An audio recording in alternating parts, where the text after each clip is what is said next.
Hey, everybody, welcome to a very special episode of the Fantasy Fiends podcast. In case you hadn't noticed, Stevie is not with us, which means the intro is going to be done without mistakes. So, fingers crossed, let's hope I didn't screw myself over by saying that.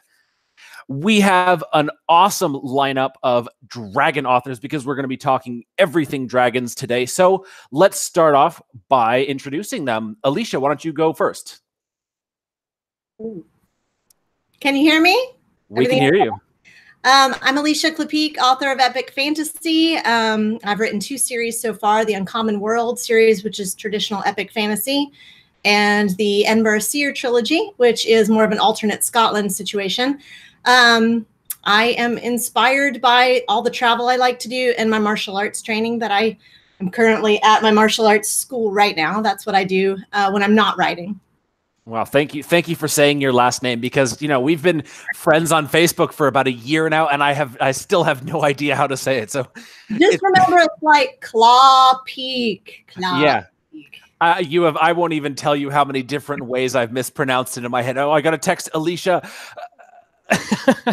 Anyways, okay. I'm sure I'm not the first one. Elise, why don't you introduce yourself?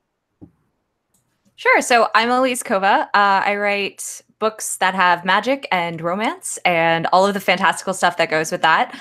My debut was Air Awakens. I just released Vortex Visions, which is a continuation in the Air Awakens world. And my dragon series, or my series that has dragons in it, is my Loom Saga. And yeah, that's me. Very cool. Janice, or J.A. Janice is good. No one ever knows that it's Janice. But yeah, I write under J.A. Andrews. And I write epic fantasy, and I'm finishing my first series, The Keeper Chronicles. So the last book comes out, well, the whole box set will be out in April. So very exciting. It's really traditional sort of classic epic fantasy. And I will say that actually I've referred a few people to your covers. I was like, okay, so if you want an awesome fantasy cover, go check out the first one, Keeper's Tale. Yeah. And I love it. It's just such an awesome cover. So classic fantasy. That one's my favorite. Hold on. Yeah. Oh, we get to see it. I need longer earphones. Because really good dragon eye art from a guy on DeviantArt. But yeah. It just makes me immediately think of Smaug from Lord of the Rings, and that's just like, classic fantasy at its best. Yes. Very good. Michael. Hello. I'm Michael Amella, author of the Dragon's Blade trilogy. The first book is called The Reborn King. There it is. Very pretty cover. Don't know if you can see it as well on a camera like this, but got very lucky on this one. I'm very happy with it. Very, very nice. And our final guest, Sarah.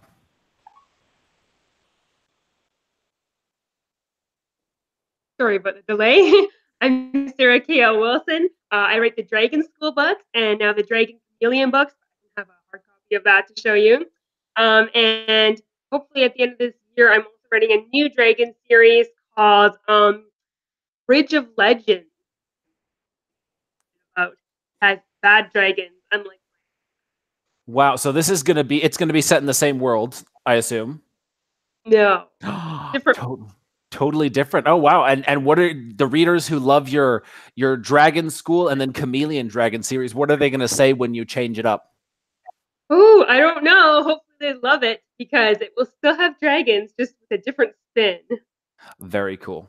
Well, as the episode's title suggests, we are here to talk all about dragons. So, let's start off with a classic question about classic fantasy dragons. To any of you, which is the dragon that you would say inspired you to write dragons that you fell in love with as a reader? Anyone can take it. Well, mine's totally Smaug. I know like Sarah and a lot of people write really like friendly, nice dragons. But I feel like Smaug really formed my idea of a dragon, like apex predator, intelligent. It can speak to you. It's invincible almost, and just I don't know, just such a predator. So definitely Smaug for me. I know that seems kind of cliche, but totally. And he was sort of the classic version of dragons, where they're just these massive powerhouses that are pretty much unstoppable. Mm-hmm. which is sort of where the dragon legend originated, was these massive things. And then, over time they've evolved to various other fascinating types of dragons, definitely. Yes. He's still my favorite. He's pretty cool. Who's up? Who's up next? I'll go. So another one that's probably cliche, but I love the Aragon books. I think I was 12 when the first one came out, or something like that. Like I was the right kind of age, right on it for that series. And Saphira and that, and all the other dragons that came over the series, it was the sort of clinch point. Like that made me completely fall in love, because I don't know if I had read The Hobbit at that point. That's how young I was, so that was like my first entryway there. And also the way that the dragons are portrayed in World of Warcraft is sort of similar, but that sort of slight shifter element, slightly protective, but slightly corrupt as well. Really sort of merging those two ideas was what made me really fall in love with the idea of writing them. I think the thing that made Aragon so sort of spectacular and popular was that it took the concept of horse, man's best friend, means of transportation, loyal buddy, and did that with dragon. As far as I know, there wasn't too many variations on that, especially not to that degree of companionship. I would put forward the Dragon Riders of Pern, which is what I was going to go with. Okay. That was one of my influential early dragons. And they had that it's not symbiotic relationship to the extent of Venom, but like man and horse, where the man depends on their horse for conveyance, for survival, for battle, and the dragon was more than just a companion. It was actually like a friend, like Aragon was. Oh yeah, I mean, it's been a long time since I read them. I was a kid when I first read them, and a reread, I would probably get a lot of different things out of them now. But from what I remember of those novels, the dragons and their riders had almost a bond unlike any other. And in many ways, in the story itself, the dragon acted almost as a metaphor for its rider in a lot of ways, because that's how kind of close their minds were to each other. First book was published in 1976. I just looked up, so I recommend it. Yeah, I think I only read one of them, about the kid who was supposed to sing and was totally tone deaf, so he became a drummer. It's been so long, I don't even remember. I think that's Dragon Song, the first one. Okay, that was a cool introduction to the world of dragons. But my impression was that dragons were more like there were more these big, powerful creatures. Whereas I guess because of in Aragon, the dragon started off as an egg, that there was more of a relationship, like two young people, or two people sort of going through the journeys of growth. That the one book of Dragon Riders that I read didn't have that. Yeah, maybe it was a different one, because the one I remember, again, it's been a long time, but the one that I remember starts with a young girl who goes in and meets the fire lizards, which are kind of like the precursor dragons. And then she kind of has eggs hatch, and then that is part of almost Daenerys Targaryen-esque, I guess you could say. And then she becomes sort of responsible for raising what ends up becoming her dragon. Okay. That sounds cool. Because that really does play on the human's love of, say, puppies or, kittens, basically any baby animal that's just adorable. But then there's the knowledge that it's going to turn into this amazing powerhouse, that it's also your protector, sort of like a guard dog, but the size of a small house, or a very large house even. Sarah, what about you? You guys are going to hate me because I was not massively inspired by literature to write about dragons. I'm an old school gamer, and I loved Warcraft 2, which came out before World of Warcraft was a thing. And there were these, you could build your city up with all your different warriors, and you could build dragons if you were bad guys. Isn't that subjective? Can't the orcs be the good guys? Anyways, if you were on the orc side, you could build dragons and go and attack the other villages, and I just love those. Wow, Warcraft 2, that's old school gaming.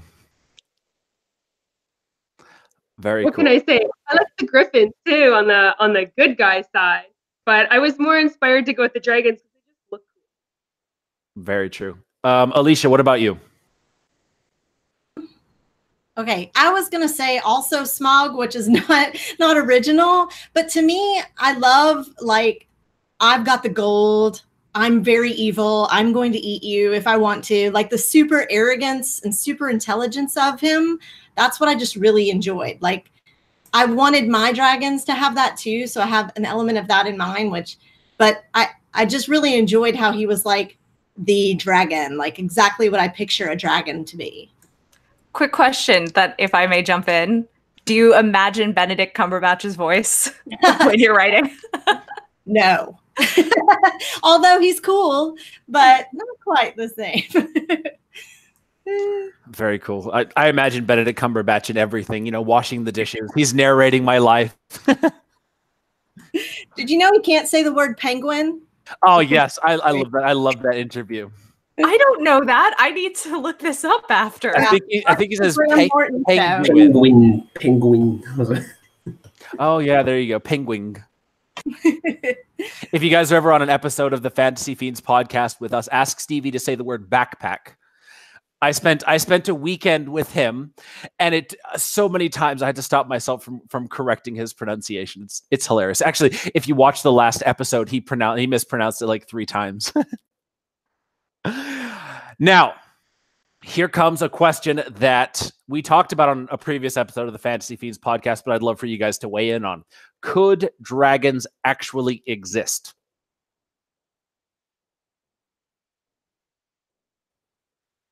Theoretically, I say yes. Yes.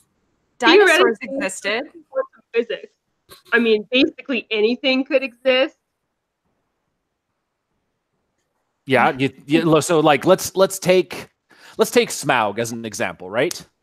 The weight of a dragon that enormous versus the size of its wings. Like we had a biologist on, and he was saying that the wingspan of the dragon would have to be like stupid long just to get it off the ground because of the weight of its body. And, you know, like not just its center mass, but it's got the super long head and the super long tail, which makes it like crazy heavy. And then of course, if you're going Smaug, you know, you've got the weight of all those gold and jewels encrusted on his belly, which makes it even heavier. Well, that would assume though that it would be our gravity system, right? Can we just say it's magic? Exactly. And like that's definitely. Well, that's magic. It's fine, you know. that is actually what the sort of the hand wavium version of saying that dragons could exist is that they're magical creatures and stuff. But it's always sort of an interesting thing to think about. Could they actually exist physically? Like Elise, you were the one that said dinosaurs existed, right? Yeah, giant lizard-like things. Right. How many of the giant lizards flew, and how many of the flying lizards were giant? I am not a dinosaur expert, much to the chagrin of my 6-year-old self. You didn't grow up to be a dinosaurologist? I really, that was my first job that I wanted. What was that, Sarah? A lot of the dinosaurs were feathered, so there may have been more that flew than we knew about. I think the only ones that actually flew, or the ones that you know people are familiar with, are like the pterodactyl, as is the classic example. And if you look at that is one long skinny ass bird, and it had a big wingspan, and it's this little, you know, narrow body, sort of like a dragonfly almost. So like when you're thinking dragon, the modern version of a dragon, actually what's interesting is that the modern version of dragon evolved from wolves in Europe during the Dark Ages. Essentially, wolves were the biggest threat, where they would raid the towns and villages. And so the French and the sort of the Gauls who came up with the legends, they actually depicted them with like wolf claws and hair on their arms and stuff like that, and that's where they came from, versus the Oriental version, which were very serpentine. Aren't bees like don't they? No one knows how they fly, right? They're too fat for the wings, so maybe it's the same. Maybe you could have a dragon that does. No one knows how it flies; it just flies. Interesting. Bees do it. And bees could be magic. Bees could be magic. I mean, they make honey. It's pretty good. If we head towards science instead of magic, there's some really big, really heavy aircraft that fly without wings that are stupid big. And usually they have to go fast to take off. but maybe dragons were like bats. Like bats can't take off from the ground. They have to fall from something so that they have some to get going. They can't just like launch. Gliding. Yeah. So maybe a dragon needed to get up to speed to fly, but he just started somewhere high. Starts on his mountain, flies around, lands back on his mountain. So maybe if you ground a dragon, you could really take him out. Interesting. I feel like that's a plot in some fantasy novel at some point. Making notes for future books. Definitely. If it's not, one of you should use it. I'm going with those magic bees in one of those books. Yeah. Now, what was it about dragons that hooked you guys as authors? Why did you decide to write dragons into your stories and your worlds? I don't write dragons. My stories went a different way. What made you decide dragons? Why didn't you put dragons in your stories? That's a better question. That is a pretty good question. I started writing to buck the tide of fantasy. So my series had no, chosen one. It had no magical powers. It had none of the stuff that you typically see in fantasy. I went kind of the opposite way. And since I went there, I'm super stubborn, so I'm totally sticking with it. But maybe I will recant and eventually, write a story 2,000 or 3,000 years before the current history of my world and bring in dragons. But thus far, dragons have not been a thing. But so what made you guys decide to go with dragons now that I've defended my stance?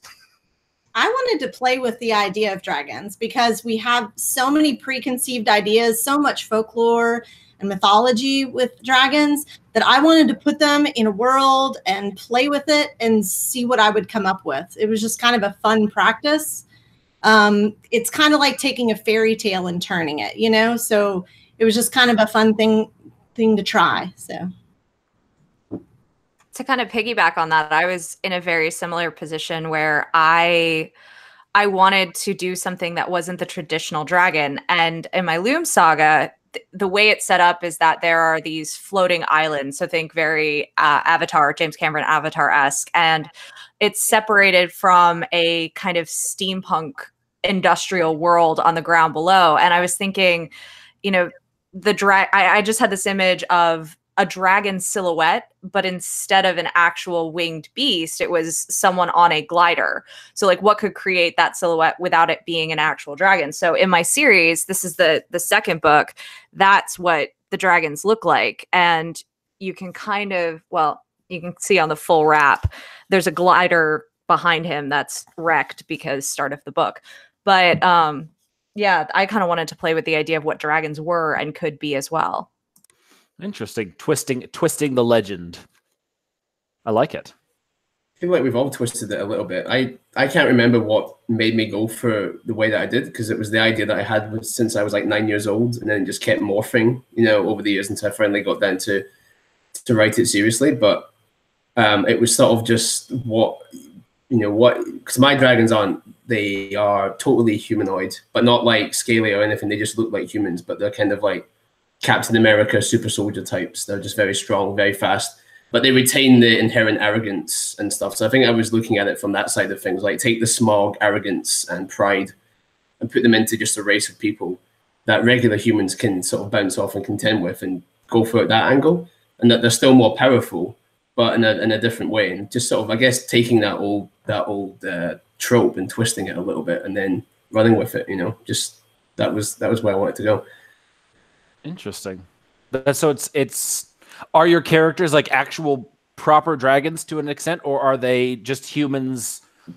No, the main character is one of these dragons but he is in this human. They're in this human form. So throughout without spoilers, throughout virtually all of the story, they are just looking like humans, talking like humans, acting like humans, but they call themselves dragons. They are historically once flying, scaly monsters, but they transformed into humans for various reasons. And part of that is wanting to go back. Part of that is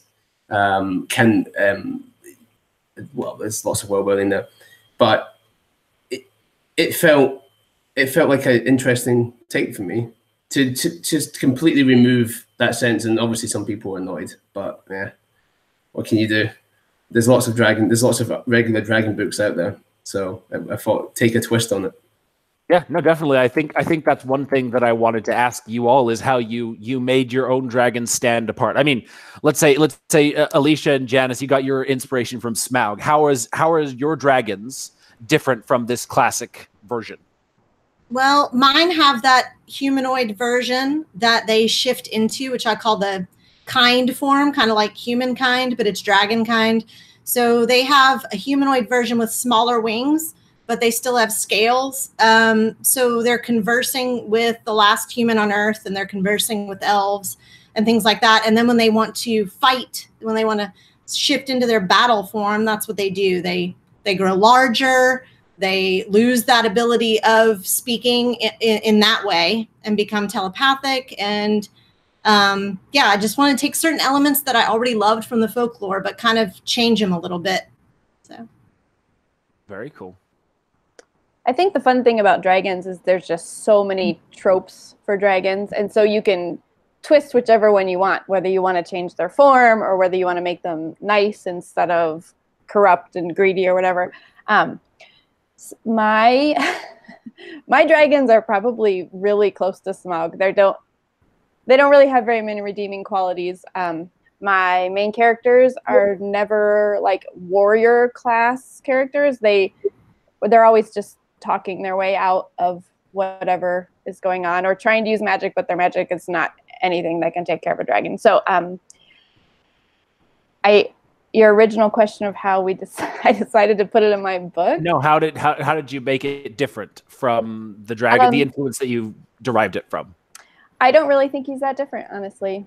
Okay. There's two different dragons, and they're both pretty. They're both at some point in time able to be controlled by humans through magic and stuff, although never very well. Like I feel like Smaug was kind of uncontrollable. So they can be, but it's kind of, like lion tamer kind of thing. Like you can kind of control the lion, but it's still a lion, and probably it's going to eat you at some point. Very cool. Now, how many of you read the Dragonlance and were influenced by them in some way? No one? I'm sure I did. So it was a long time ago. But Dragonlance, the Pern, like the 80s and 90s was like all fantasy for me. And so I'm positive like tons of the stuff I get comes from all those books. Like Wow. in my books, my elves and my dwarves, they are a lot more along the lines of the classic ideas and hopefully made fun and new. But yes, I'm positive. It's been so long since I read them that I just wonder if I went back and read them again, if I'd be like, oh, that's where I got that. Great. I think the one thing that I took away most from Dragonlance was the colors. The colors versus the metallic dragons. That for me it's like synonymous with dragons. When I think of red, I immediately think of fire. When I think of blue, I think of frost. When I think, like that, Dragonlance sort of ingrained that into me as a reader. So whatever, if I see a red dragon that doesn't breathe fire, it feels wrong to me. I'm sure there are red dragons who do something, who do things totally differently. But in my mind, that's the thing. Now, Sarah, your dragons are probably the most unique. Why don't you tell us a little bit about them? So my dragons, they're part of a different group depending on their color, and they bring with that a certain kind of personality and skill set. So for instance, in my first series, the Dragon School series, it's based around a purple dragon, and the purple dragons are our messengers. And kind of their unique skill set is that they have telepathic abilities with their riders, so they can communicate back and forth telepathically, which I just kind of thought was fun. First of all, I thought purple because honestly, the majority of my readers like the color purple. Don't ask me why, but they do. I pulled them, and so I picked purple. And I've always liked empathetic and telepathic creatures. So I wanted mine to be telepathic. So I chose the color that we were going to go with to be a telepathic one. And I thought having a messenger dragon would be cool because then they can go from place to place and it would make an interesting storyline. And then I figured, well, it's more fun for readers if they can think, well, what choice would I make that's different than the author's choice? Like maybe I wouldn't pick purple. What color of dragon would I pick? So I gave each of the other colors a different role too, so that a reader could sit down and think, if I went to dragon school, maybe I wouldn't pick purple. Maybe I pick green, which are the adventurous ones, the mapping. Or maybe I'd pick red, which are the military dragons, or black for like city defense, or gold for diplomats, et cetera, et cetera. That sounds pretty cool. And then you've got the chameleon dragons, right, in the new series. Yeah, so I was kind of waiting on this one for a long time and had it kind of under the hood until I could reveal it. And so for this reason, I didn't show any female dragons through the entire first series because all the females are chameleon color changing dragons. You can also slightly shift, not out of dragon form, but change the way their dragon form into like, longer or shorter neck or wider or shorter wings. Very, very interesting. For those who like that sort of different style dragon, go check it out. When you're talking about it, it kind of reminded me of the How to Train Your Dragon thing. And I loved how in How to Train Your Dragon, they have the different dragons like reflecting the character personality types, or they bond with the personality type, like the what's his name? Lug something or another with the big round dragon. It's like there's so much humor in those series. Do you guys do humor with your dragons as well?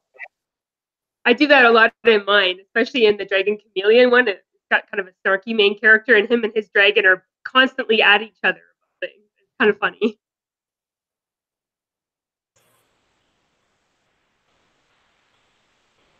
Anyone else?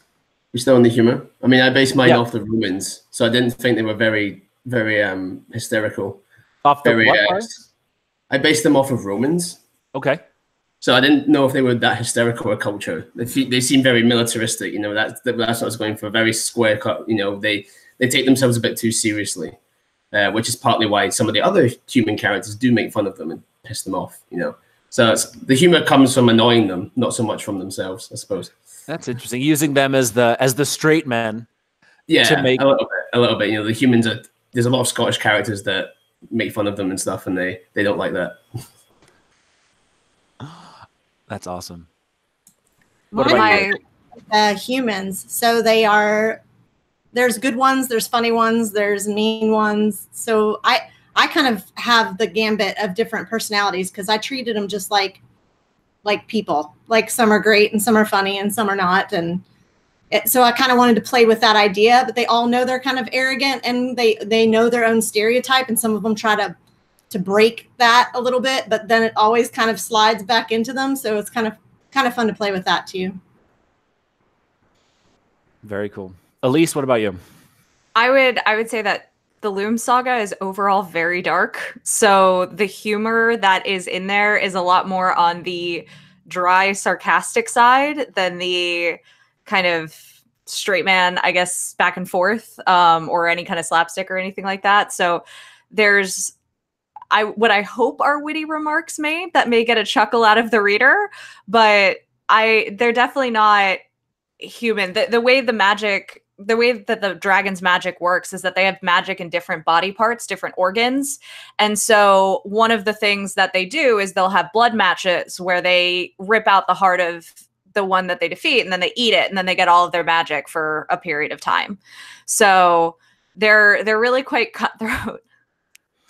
That sounds like an interesting take on it. Now, one thing that I have thought about when writing Magic and Dragons is that such big things would have a huge impact on society. Like, let's take Smaug as a great example, right? You've got the people living in the town in the shadow of the mountain. Anyone give me an idea what that town was called? I totally forget.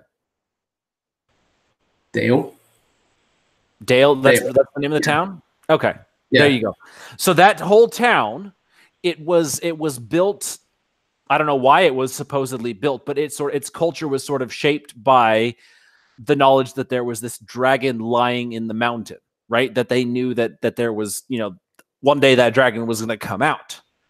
And I think the rest of the Lord of the Rings world had almost nothing to care, nothing to do with dragons, because there was no interaction with dragons or no fear of interactions with dragons. So how have your dragons shaped your world? Not like, how did you approach world building knowing that there were such powerful creatures living in it?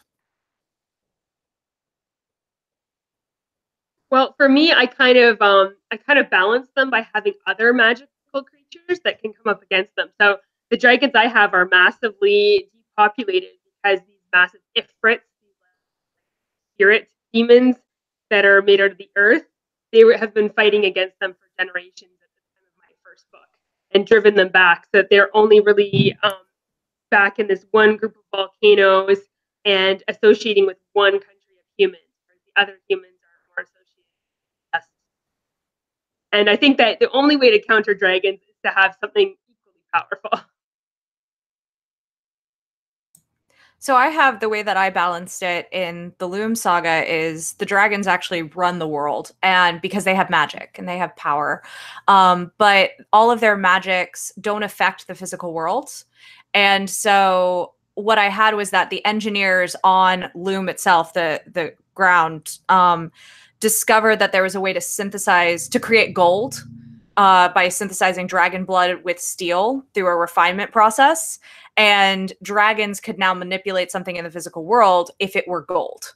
And so that kind of balances their power a little bit, but they still have all of these magic powers and are stronger, they're faster, they have claws and magic and the advantage of their sky world.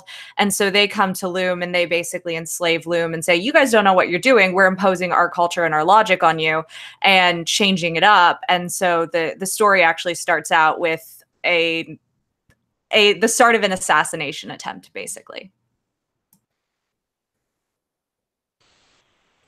Well, in mine, as I say, they're all sort of humanoid, and they've built up a civilization sort of akin to the Roman Empire in some respects. But I made them so militaristic and so rigid that they're so inflexible that it's sort of killing them off. They're sort of fading away, a bit like the elves in Lord of the Rings. And so, yes, they are this big, powerful race, but they are in decline, and they're kind of in denial about their decline because they're arrogant. And so the humans have developed alongside them, being the traders and the merchants and the real farmers. Like they really provide a lot of the food for the dragons. The dragons don't like to admit that, because they're just so hell bent on their one or two like major purposes, which is defeat the evil thing, that they aren't being flexible enough. And that's kind of, it balances out. So part of the conflict in the story is humans are really on the up and dragons are on the way down. And the dragons don't like that, and the humans don't like that they're not getting the respect they deserve. And so that felt like a good balancing point. Sort of combining with the elves a little bit from Lord of the Rings, and have them on the way out and not so great as they once were. Interesting. So I really only have one dragon in the world at a time. In the short standalone novel I have, a dragon shows up, and no one even believes that there's a dragon because they're almost fairy tale-ish. They're so rare. And then in my main series, there's one dragon, and he's sort of kept. There's a big grassland with lots of warring tribes, and one of the tribes is powerful enough that they sort of keep the dragon, mostly because they feed it all the time. So it doesn't necessarily serve them. They kind of have magic to control it, but it continues to work with them because they keep feeding it, their enemies. But that's all. There's just no, I don't know where baby dragons come from because there's no other dragons around. So it's just this big looming force of nature in the background, essentially. Yeah. So he doesn't show up like all that often. He keeps showing up, like once or twice in each book, just sort of as this thing that's too powerful for anybody to actually counter. So the third book, he becomes too big of a deal. They actually do need to face him. But yeah, he's just sort of so big but there's only one of him. Interesting. Alisha, what about you? I was just sitting here enjoying myself, listening to everybody. Okay, so, well, there's two kinds of dragons in my world, and they fight with each other a lot. One side are the lapis dragons, and they're very strategic. So the way they come about, so the sea people are the threat in the book. They're raising the oceans up, and they're going to flood all the land and take over. So the lapis dragons are very strategic, so they want to kind of negotiate and figure out a strategy and come at this in a different way. And then there's the jade dragons who really just want to, let's let's just burn them out. Let's just destroy them. So they actually have a lot of infighting going on in the island as they're fighting this bigger war as well. So it's like a constant state of war where they are. And obviously that is kind of rough on the environment because they're big and they breathe fire. So, but yeah, so there's a lot of them. It definitely is the whole world. So that's actually one thing that not a lot of stories really ever take into account is the environmental impact of a dragon. The one story that I did write, Dragons, it was something that I had to think about. So where are they getting all their food from? You know, have they hunted the land? You know, there's no more animals. They, you know, scorched the forest, and it's a lot. Like, especially if you're talking like big, you know, world-shattering sized dragons, the kind of damage that they can inflict it's a lot. I guess for Michael, your dragon, but smaller, but they're less, you know, death and destruction all around. That was at me, right? It just cut out a little bit there. Well, they're basically people, so they build homes and stuff. You know, the environmental impact they have would be the same as what a human society would have.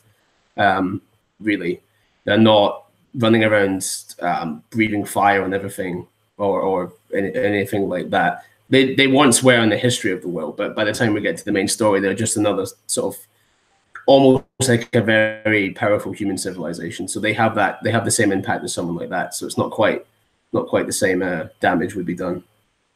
Interesting. What about you, Sarah? How environmentally conscious are your dragons? My dragons are not terribly environmentally conscious, but they're smart. They're like as smarter than humans, so they pay attention to like how much they take of like the prey animals in the area, and they can go a pretty long period without eating, much like alligators or snakes in our world can wait a little while before they eat again. So they'll wait until they can eat again. But if they go through a place and light it all on fire, it doesn't really bother them. Gotcha. Now here's a fun question. What is the coolest thing that your dragon can do? Any of your dragons, what's the coolest thing they can do?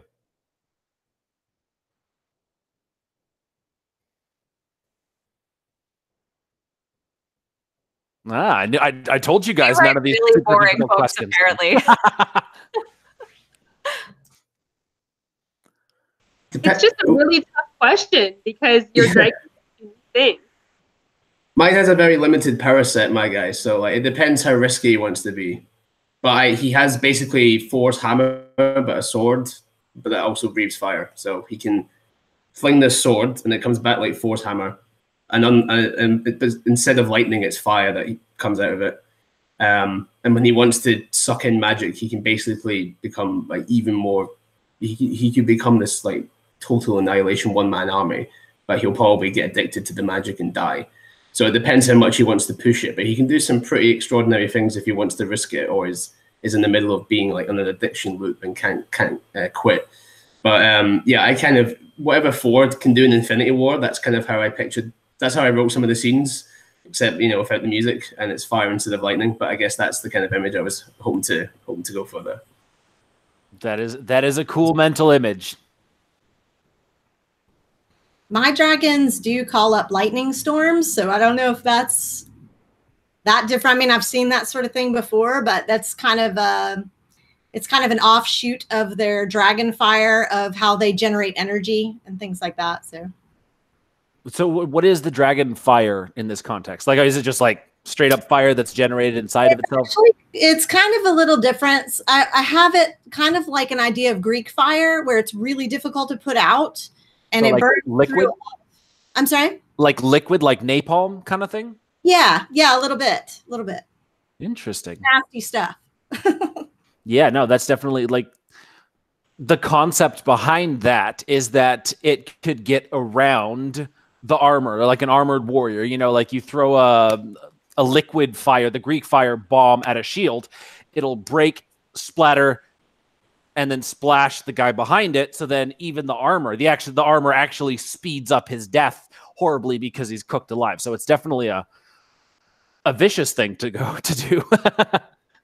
Well, I wanted it to be more of a threat to the ocean people, the people that live under the water. So I wanted it to be able to be believable that it would actually be able to go a little bit into the water and still burn. So interesting. So like I think the concept of Greek fire was that the water doesn't only not put it out, but it actually feeds it. Is that sort of how you approach it? I don't actually have the water feeding it. I wanted there to be limits to it, so I didn't really go that far, but that's kind of where the idea started. So very cool. Elise, what about you? What's the coolest thing your dragons can do? So now that I had a chance to think about it, as I mentioned before, every character or every person who is of dragon race has magic in their organs, and what organs a dragon has determines, or it's basically luck or chance of what dragons or what organs carry magic in one particular dragon. And the main dragon character for Loom Saga, Savare, he has magic in his lungs, which is very rare. So when he holds his breath, time stops. Wow. That is a pretty cool power. That's useful. How long can he hold his breath for? Well, so basically when he exerts that much energy, the magic builds up and it forces the organ to break down. And so extraneous use of magic will break it down. So he can hold his breath for quite a long time, but if he's holding his breath and using the magic at the same time, maybe a couple minutes at most before he's coughing up blood and needs to stop. Interesting. And was that a standard organ or one that you created? So all of the dragon organs are standard. Like I said, it's a mixed bag of when a dragon is born, what magic they're born with. But part of how the Fen-3, the race of kind of this more steampunk engineer race, part of how they start to fight back against the dragons is they take their blood, which dragon blood is healing and restorative, and then they start transplanting dragon organs. And that's how chimera are made. So chimera are not dragons, not Fen-3. They're something in between. But Fen-3's bodies can't have too many dragons' organs before they break down, which is why they are on the hunt for a perfect chimera, which is a Fen-3 that could have all of the organs. Well, that sounds cool. Janice, what about you? What's the coolest thing your dragon can do? This question's really making me feel like I need to up my dragon game, because he just like breathes fire and is sort of invincible. And he telepathically talks to people, and yeah, but very dragony. I can't think of anything like super unique. Well, invincible is still pretty damn cool. It is. He has really pretty scales, like the light goes over his scale. So there you go. He's beautiful in a killer kind of way. And now, like, how much fire are we talking? Like, if he was to hang out over Los Angeles or New York City, how much damage would he do with one breath? A lot. There's lots of fire, and no real end to the fire. Not like he runs out or anything. So it's not like oxygen. No, I mean he anytime he breathes out fire, but then next breath he breathes in, he can breathe out fire again. So I mean, he did burn up an entire big valley.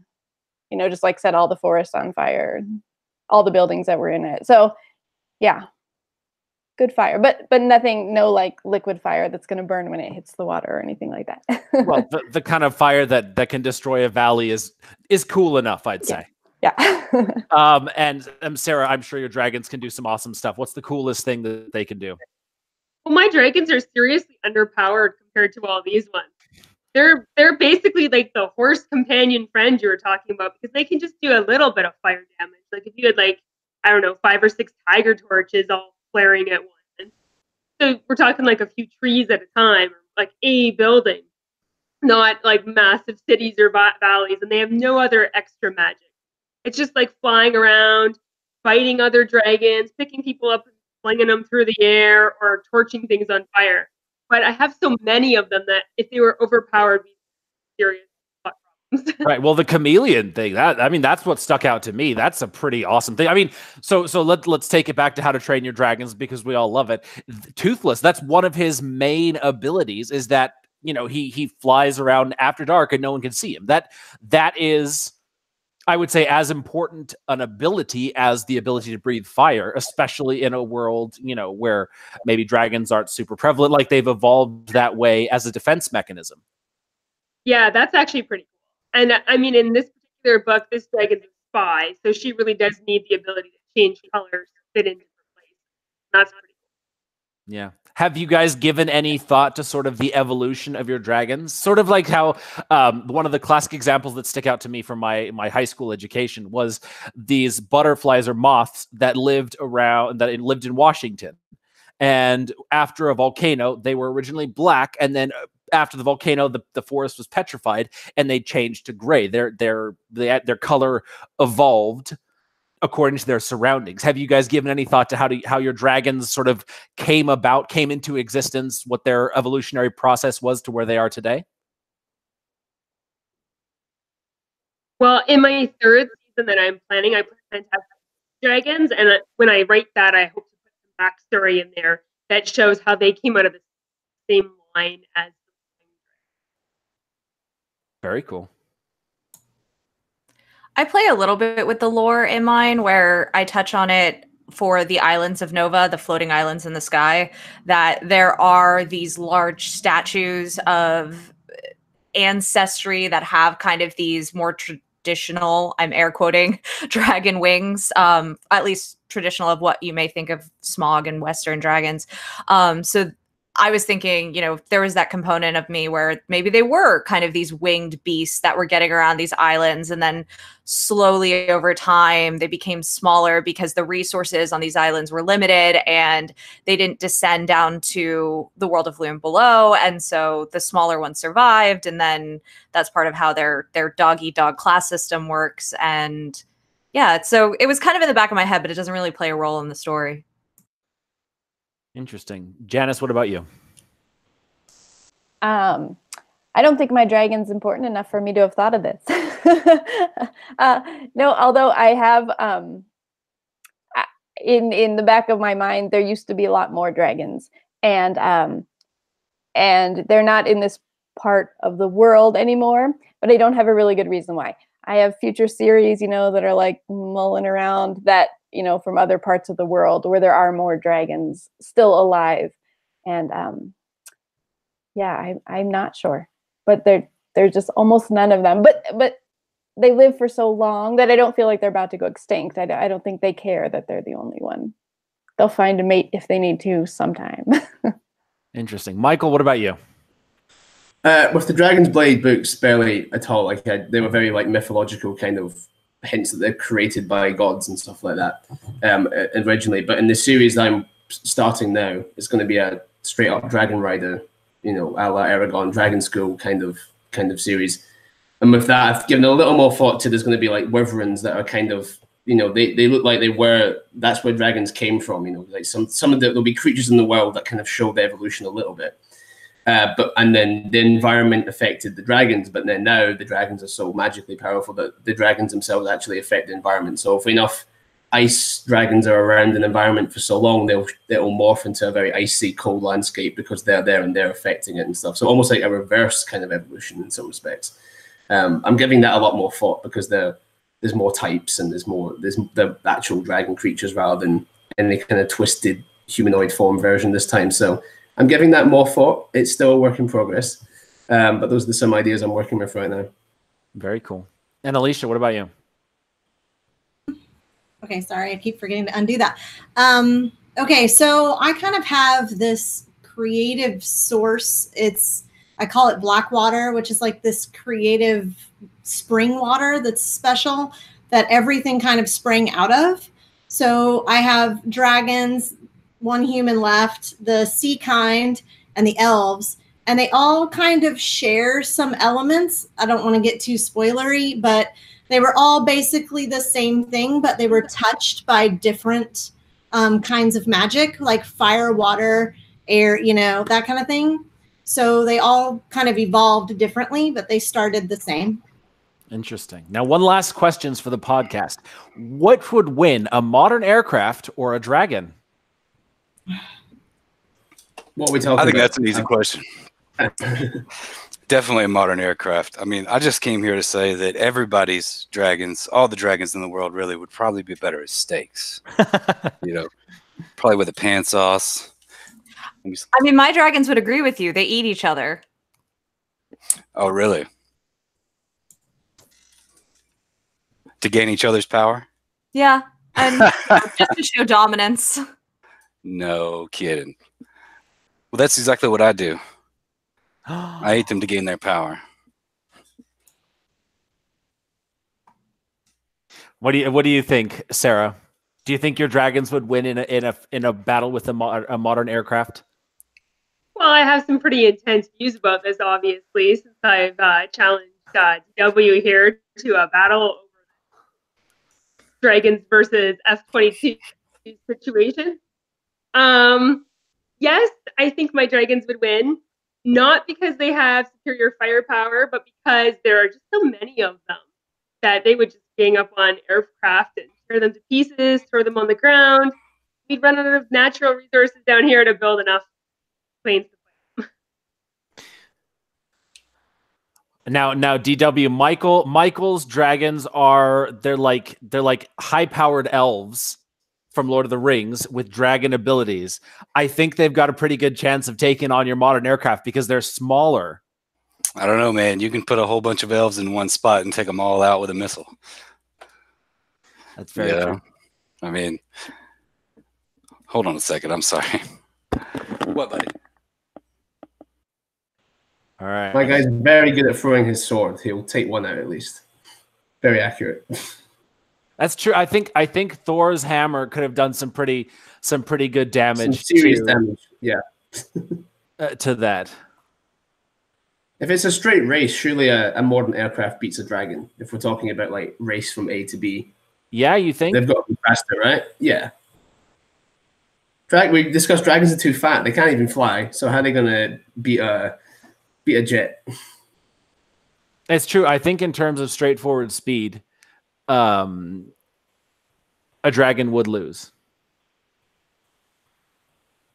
But mine would set it all on fire. So I don't know. If they could catch you, you're toast. So, and you just call dragons fat. That's not cool.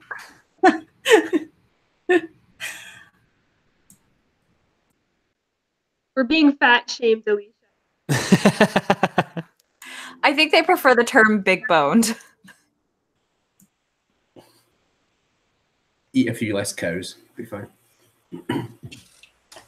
Whose dragons ate each other? Who was that again? That was me. Oh, okay. I guess that makes sense then.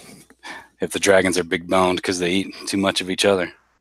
Well, they're pretty lean because they work it off in the death matches that they have to go through first to get to eating each other. That's true. I feel like dragon meat wouldn't have a really high fat content. Like there wouldn't be really good marbling in a dragon steak. Yeah, no, it'd be pretty stringy. Depends on the kind of dragon. If it's one of those that just lies in wait in the cave for 100 years, you know. That's true. That's true. Well, no, because then their body, but wouldn't their bodies consume their fat, like hibernating? Wouldn't that happen? I guess it depends on how many villages are nearby, you know, sacrificing princesses and whatnot.